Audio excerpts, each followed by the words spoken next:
So my next guest today is Kamil Stashek from Yamaha. So nice to see you, Kamil. Thanks for coming in. Good morning, Trevor. It's good to see you again.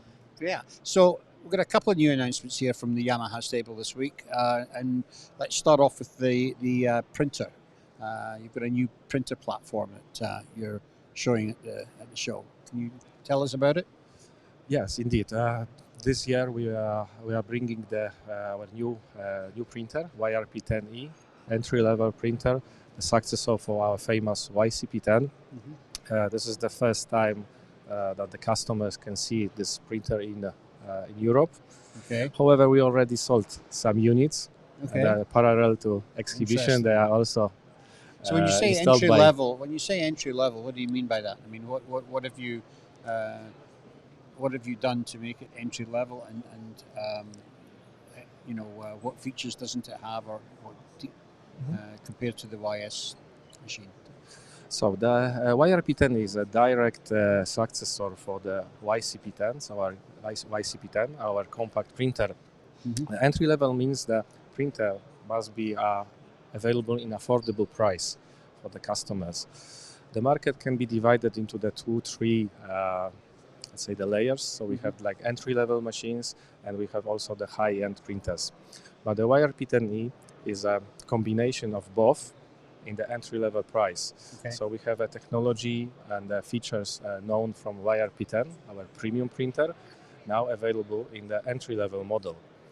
So the YRP10E is offering the new mask clamping system. So where it's with the one click you can adjust the size for the mask, for the correct stencil size. It's also bringing the 3S head. Now we released also improved the squeegee. So it's 3SR, that's the new name for the squeegee, which is improving the solder paste rolling force. Okay. Yeah. Besides, the printer has a cycle time same as top level printers, so only 6 seconds. Wow, 6 seconds cycle time. So that's impressive. That's a big improvement. Yeah, very, very. So, and is it the same size? What's the maximum board size it will take? Yeah, the maximum board size is same as our flagship, so YRP10. So we can handle the board size up to 510 by 510. Okay. And it's using the same software as Exactly. the YS10? Yes, exactly. It's running on the same software platform, and it's a part of the YSApp Yamaha platform software.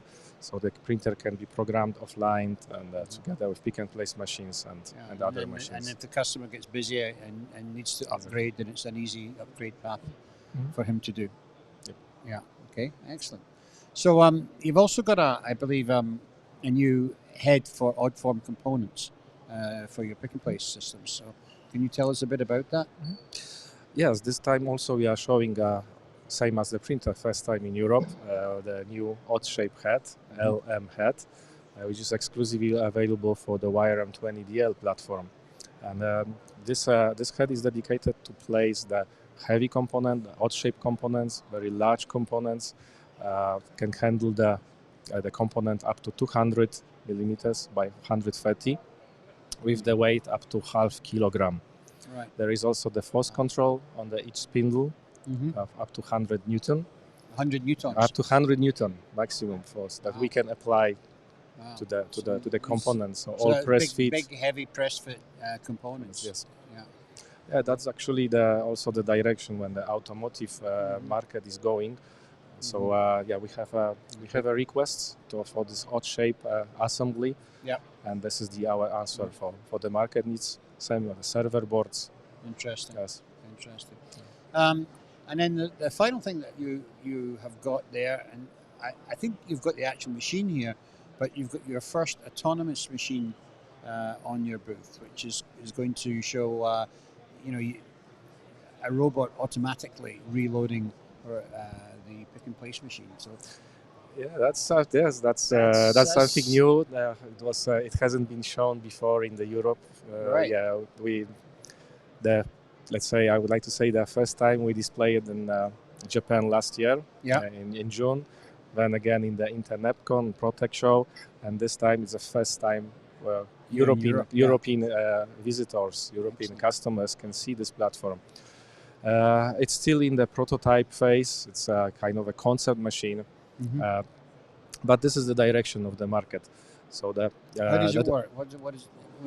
Is it the same as well, there isn't the Fuji system, which uses a robot along the side of the pick and place system, but I mean, you use a different approach. Yeah, our approach is slightly different. Yeah, we are our robot is moving from the offline setup preparation area directly to the pick and place machine.